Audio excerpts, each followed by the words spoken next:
Hi guys, welcome to Click Chat with Venkatesh. Match number 60కి అంత significance ఉందని నేను అనుకోను. ఎందుకంటే ఈ match Mumbai Indians versus host KKR మధ్య జరగబోతుంది. కేకేఆర్ ఆల్మోస్ట్ క్వాలిఫై అయినట్టే. వాళ్ళకి 16 పాయింట్లే ఉన్నాయి. కానీ 16 పాయింట్లతో పాటు వాళ్ళకి నెట్ రన్ రేట్ కూడా బెస్ట్ నెట్ రన్ రేట్ ఉంది. సో వాళ్ళ qualification is very much assured. And Mumbai Indians are already eliminated from the competition. So వాళ్ళు కేవలం పరువు కోసం, they are playing for pride, పరువు కోసం ఆడుతున్నారు. వేరేస్ కేకేఆర్కి ఈ 2 పాయింట్స్ ఎందుకు ఇంపార్టెంట్ అంటే టాప్ 2 ఫినిష్ ఎప్పుడు కూడా చాలా ముఖ్యం. ఎందుకంటే మీకు వీళ్ళు ప్లే క్వాలిఫైర్ 1 గెలిస్తే మీరు డైరెక్ట్గా మీకు ఫైనల్కి ఎంట్రీ దొరుకుతుంది. అంతకుమించి పెద్దగా సిగ్నిఫికెన్స్ లేని మ్యాచ్ ఇది. అండ్ కేకేఆర్ రికార్డ్ కనుక మనం చూస్తే అగేన్స్ట్ ముంబై చాలా చాలా దారుణమైన రికార్డ్. ముంబై టీం ఎప్పుడు కూడా వాళ్ళకి ఒక కొరకరాని కొయ్య. అలా ఎందుకంటున్నానంటే మొత్తం ఈ 2 టీమ్స్ మధ్య 43 మ్యాచ్లు జరిగితే 33 మ్యాచ్లు జరిగితే దాంట్లో 23 మ్యాచ్లు ముంబై గెలిచింది, కేవలం 10 మాత్రమే కేకేఆర్ గెలిచింది. అండ్ వీళ్ళిద్దరి మధ్య ఈడెన్ గార్డెన్స్, ఈ మ్యాచ్ వేదిక అయిన ఈడెన్ గార్డెన్స్లో 10 మ్యాచ్లు జరిగితే దాంట్లో హోస్ట్ టీం ఎక్కువ గెలుస్తుంది కదా యూజువల్గా, జనరల్లీ స్పీకింగ్. కానీ దాంట్లో 7 మ్యాచెస్ ముంబై గెలిస్తే హోస్ట్ టీం అయిన కోల్కతా కేవలం 3 మ్యాచ్లు మాత్రం గెలిచింది. అది వాళ్ళ మధ్య ఉన్న రికార్డ్. కానీ ఈ current KKR team is very very strong in all departments. దానివల్ల వాళ్ళు అన్ని పాత రికార్డులు తిరగరాస్తున్నారు. సో ఇప్పుడు కూడా అదే జరుగుతుందేమో అని అనిపిస్తుంది. ఎందుకంటే ఈ 2 టీమ్స్ మధ్య ఆల్రెడీ ఒక ఎన్కౌంటర్ జరిగింది ఈ సీజన్లో. అది ముంబైలోని వాంఖేడే స్టేడియంలో కూడా కేకేఆర్కి ముంబైకి అగేన్స్ట్గా చాలా పూర్ రికార్డు. కానీ వాళ్ళు అక్కడ వాంఖేడే స్టేడియంకి వెళ్ళి 12 ఏళ్ల తర్వాత ముంబైలో ఓడించి వచ్చారు. సో అంత స్ట్రాంగ్గా ఉంది ఈ టీం. అందుకే పాయింట్స్ టేబుల్లో రైట్ ఆన్ టాప్ ఉన్నారు వాళ్ళు. సో ఆ టీం మళ్ళీ ముంబైకి ఎలాంటి పోటీ ఇస్తుందో చూడాలి. But having said that, Mumbai ఇప్పుడున్న పొజిషన్లో నథింగ్ టు లూజ్ సిచ్యుయేషన్. వాళ్ళు రెచ్చిపోయి ఆడి పోరాడితే పోయేదేం లేదని చెప్పి ఆడితే కేకేఆర్కి ఖచ్చితంగా బ్రేక్ పడే అవకాశం ఉంది వాళ్ళ విజయ పరంపర. సో ఆ రకంగా ఇంట్రెస్టింగ్గా ఉండే అవకాశం ఉంది. అయితే ఈ మ్యాచ్లో ముంబైకి సాధించేది ఏమి లేదు. నెక్స్ట్ ఇయర్కి ప్రిపేర్ కావాలంటే యంగ్స్టర్స్కి అవకాశం ఇవ్వండి. సీనియర్స్ ఎందుకు ఆడిస్తారు? ముఖ్యంగా వరల్డ్ కప్ ప్లేయర్స్ ఉన్నారు కదా. రోహిత్ గురించి మనం ఆల్రెడీ నేను వీడియో చేశాను. రోహిత్కి రెస్ట్ కావాలని చెప్పి మైకేల్ క్లార్క్ లాంటి వాళ్ళు కూడా అంటున్నారు. బుమ్రాకి కూడా రెస్ట్ కావాలి. బుమ్రా కూడా కంటిన్యూస్గా మ్యాచ్లు ఆడాడు, 12 మ్యాచ్లు ఆడాడు. మరి రిమైనింగ్ 2 మ్యాచెస్ ఎందుకు ఆడాలి Bumrah? Nothing is at stake. అతన్ని ప్రిజర్వ్ చేసుకోవాలి కదా మనం. బుమ్రా కానీ హార్దిక్ పాండ్యాకి అయితే క్యాప్టెన్ కాబట్టి అతను రెస్ట్ ఇచ్చే పరిస్థితి కష్టం. అండ్ సూర్యకుమార్ కూడా ఇంజరీ నుంచి వస్తున్నాడు, అతను కూడా రెస్ట్ ఇచ్చేవ్వాలి. లేకపోతే అతను మ్యాచ్ ప్రాక్టీస్ కావాలి కాబట్టి అతను ఆడించచ్చు. కానీ రోహిత్ అండ్ బుమ్రాకి మాత్రం రెస్ట్ ఇస్తే బాగుంటుందని మనం అనుకుంటున్నాం. మరి ఇస్తారో లేదో చూడాలి. ఇస్తే మాత్రం చాలా ఐడియల్గా ఉంటుంది. ఎందుకంటే అవసరం లేదు వాళ్ళు. రోహిత్ ఫామ్లో లేడు, కానీ ఆ ఫామ్లో లేని వాడిని అదే ఎందుకు స్ట్రెచ్ చేయడం? అందులో అతనికి సునీల్ నారాయణకి అగేన్స్ట్గా చాలా బ్యాడ్ రికార్డు.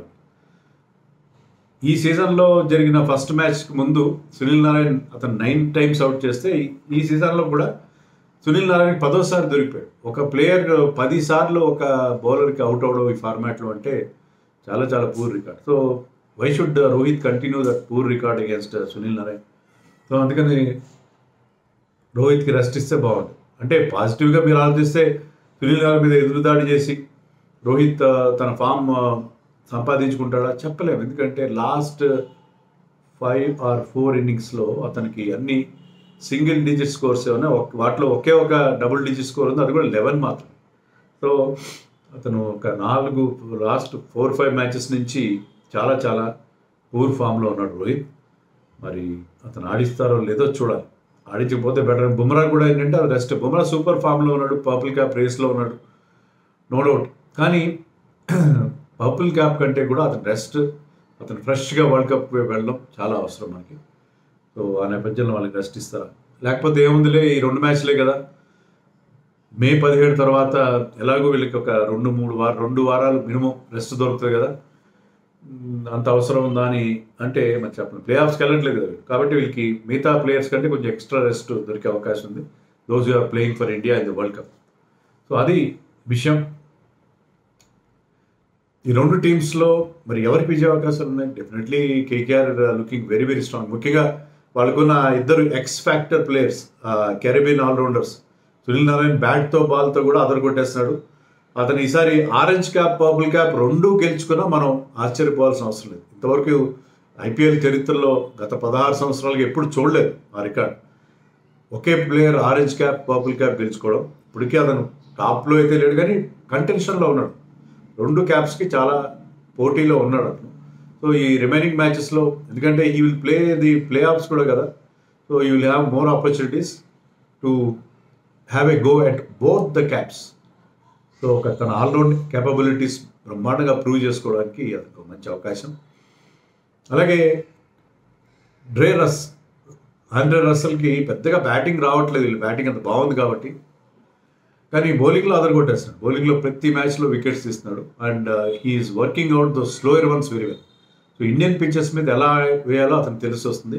సో వరల్డ్ కప్లో కూడా అతను పెద్ద థ్రెట్ అయ్యే అవకాశం. వరల్డ్ కప్లో సునీల్ నారాయణ్ అయితే లేడు వెస్టిండీస్ టీంలో, కానీ రసల్ ఉన్నాడు కాబట్టి అతని బౌలింగ్ ఫామ్, అతని ఫిట్నెస్, అన్నిటికంటే ముఖ్యం ఏంటంటే రసల్ ఇంత ఫిట్గా త్రూఅవుట్ ద సీజన్లో కూడా వాళ్ళకి పెద్ద ప్లస్ అయింది. సో మరి ఏ మంత్రం వేశాడో, ఏమి మంత్రం వేసినావో, ఏమి మత్తును జల్లినావో అని చెప్పి పాత పాట ఉంటుంది. మరి గౌతమ్ గంభీర్ ఏ మంత్రం వేశాడో కానీ ఆ ఫిల్ సాల్ట్ ఇంతవరకు అసలు అన్సోల్డ్గా వెళ్ళి రీప్లేస్మెంట్గా వచ్చిన ప్లేయర్ అదరగొట్టేస్తున్నాడు. వెంకటేష్ అయ్యర్ మళ్ళీ తమ ఫామ్ అందుకున్నాడు. ప్రతి ఒక్కరు ఎవరిని ఆడించినా వాళ్ళందరూ, ఆఖరికి లాస్ట్ మ్యాచ్లో మిచెల్ స్టార్క్ కూడా 4 వికెట్లు తీసి అతను కూడా ఫామ్లోకి వచ్చాడు. Harshit Rana is doing well, Vaibhav Arora is doing well. Varun Chakravarthy మొదట్లో కాస్త డీలా పడినా ఇప్పుడు మళ్ళీ అతను అద్భుతమైన బౌలింగ్ పర్ఫార్మెన్స్ అతని నుంచి కూడా మనం చూసాం. అతను కూడా పర్పుల్ క్యాప్ రేస్లో ఉన్నాడు. సో ఈ గౌతమ్ గంభీర్ ఈ టీంకి రావడంతో ఏంటంటే నీ రాక ఏరువాక అన్నట్టుగా ఒక బ్రహ్మాండమైన ఆ టీంకి మరి ఆ mentorship. So why not for India అని చెప్పి చాలామంది నన్ను అడుగుతున్నారు. దానికి కొన్ని హర్డల్స్ ఉన్నాయి, నేను వివరంగా చెప్తే బాగుండదు. గౌతమ్ గంభీర్ ఇండియన్ టీం కోచ్గా ఉండడానికి కొన్ని ప్రతిబంధకాలు అయితే ఉన్నాయి. కాబట్టి ఇప్పట్లో అయితే రాకపోవచ్చు, భవిష్యత్తులో రావచ్చు. ఒక 3-4 ఏళ్ల తర్వాత గౌతమ్ గంభీర్ ఇండియన్ టీంకి కోచ్గా ఉంటే కూడా నేను ఆశ్చర్యపోను. Because he is giving such tremendous results as a coach. So అది పరిస్థితి. KKR will start definitely as favourites to win this match. అందులో హోమ్ గ్రౌండ్లో మరి బిగ్ స్కోరింగ్ ఉంటుందా చెప్పలేం. వర్షాలు పడి అక్కడ అవుట్ఫీల్డ్ స్లో అయింది అంటున్నారు. కానీ ఇక్కడ జనరల్గా మనం చూస్తుందంటే చాలా పెద్ద స్కోర్లు రావడం, గ్రౌండ్ సైజ్ కూడా చిన్నది కాబట్టి పెద్ద స్కోర్లు వచ్చే అవకాశం మనకి కనిపిస్తుంది. రెండు టీమ్స్లో కూడా బిగ్ హిట్టర్స్ ఉన్నారు కదా. So we might see some fireworks in today's match. Fantasy picks చూద్దాం. Wicket keepers Phil Salt and Ishan Kishan. Batters Suryakumar Yadav, Shreyas Iyer, Venkatesh Iyer and Tilak Varma. All rounders Sunil Narine, Andre Russell, Hardik Pandya. Bowlers Bumrah, Varun Chakravarthy. ఈ టీం కెప్టెన్గా Phil Salt, vice captain Suryakumar Yadav. అయితే మరి Indian ప్లేయర్స్కి ఏమైనా rest ఇస్తారా? ముంబై టీంలో ఎవరు ఉండరో మనకి పెద్ద ఐడియా లేదు కాబట్టి ఐ థింక్ మీకు ఫ్యాంటసీ అప్డేటెడ్ ఫ్యాంటసీ 11 కోసం మీకు టెలిగ్రామ్ ఛానల్ లింక్ ఇస్తాను. కామెంట్స్లో టాప్లో పిన్డ్ కామెంట్గా ఉంటుంది. టాస్ తర్వాత మీరు ఆ ఛానల్ని విజిట్ చేయండి, ఆ టెలిగ్రామ్ ఛానల్ని, for the updated updated fantasy 11 from my side. So ఈ మ్యాచ్లో కేకేఆర్ గెలిచి తమ పేరు పక్కన క్వాలిఫైడ్ 18 పాయింట్స్ క్వాలిఫై అవుతుంది అని ట్యాగ్ వేయించుకుంటారా, లేకపోతే ముంబై వాళ్ళ ప్లాన్స్ని అప్సెట్ చేస్తుందా? Let us wait and see.